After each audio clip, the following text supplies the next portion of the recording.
Mega History presents. Close your eyes. Picture the Nile at dusk, its waters gilded by a dying sun. A woman stands on a palace balcony, her silhouette sharp against a sky bruised purple and gold. She is Cleopatra VII, queen, goddess, storm. 2 millennia have passed since her death, yet her name still courses through our veins. Why? Because Cleopatra refused to be buried by history.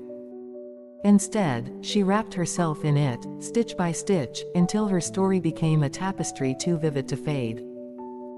This is not a tale of dusty scrolls or forgotten tombs. This is how a woman outwitted oblivion. Imagine, if you will, the ink-stained hands of Roman poets, sharpening her legend into a weapon. Octavian, soon to be Emperor Augustus, needed a monster to justify his war. And so Cleopatra became one, a serpent coiled around Rome's throat, a seductress who'd lured noble Antony to ruin. Virgil wrote of her, *madness, Horace called her a *fatal marvel. But what is history if not gossip polished by time? Then came Shakespeare. Oh, how he adored tragedy. His Cleopatra wasn't a villain, she was a force of nature. Age cannot wither her, nor custom stale her infinite variety, he wrote, giving her a crown of words that outshone any Roman lie. Yet even he could not resist the allure of her final act, the asp, the suicide, the lover's embrace. We wept for her, but did we ever truly see her? Now step into the heat of Alexandria. Here, Cleopatra was neither temptress nor tragic heroine. She was Isis incarnate, gowned in moonlight, anointing herself with the Nile's sacred water. Her people did not whisper of Roman scandals. They knelt. To them, she was the last defender of a dying world. When Rome's shadow loomed, she bargained, schemed, and charmed in 7 languages, all to keep Egypt's heart beating beneath her throne. Centuries later, her name still rises like a defiant sun over Cairo. In coffee houses and classrooms, she is invoked not as a cautionary tale, but as proof, a woman can outwit empires. Fast forward to 1963, Hollywood's golden age.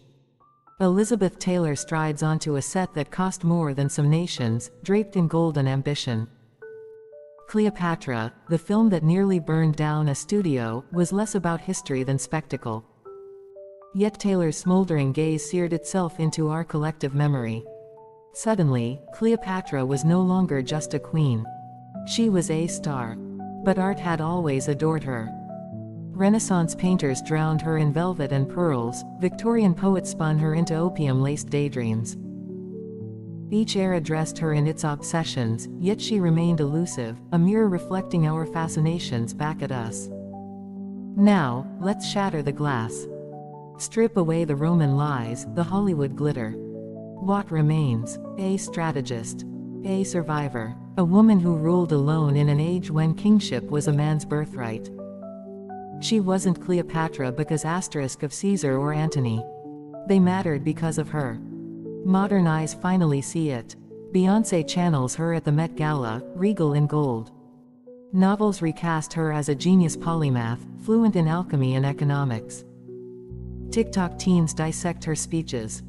Why? Because she is the blueprint, a woman who turned her life into a legend and dared history to forget her. Cleopatra died as she lived, on her own terms. The asp's bite. Theater. A final act to rob Rome of the triumph of parading her in chains. And though her body was lost, her name became a spell, whispered by poets, rebels, and dreamers. Legends don't die, they evolve. Cleopatra is no longer flesh, she is idea.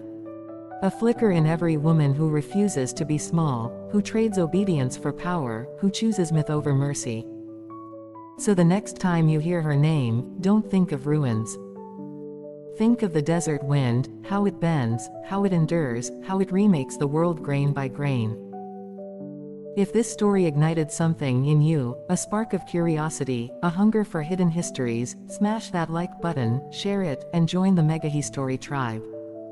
Because the past isn't dead. It's waiting for us to listen.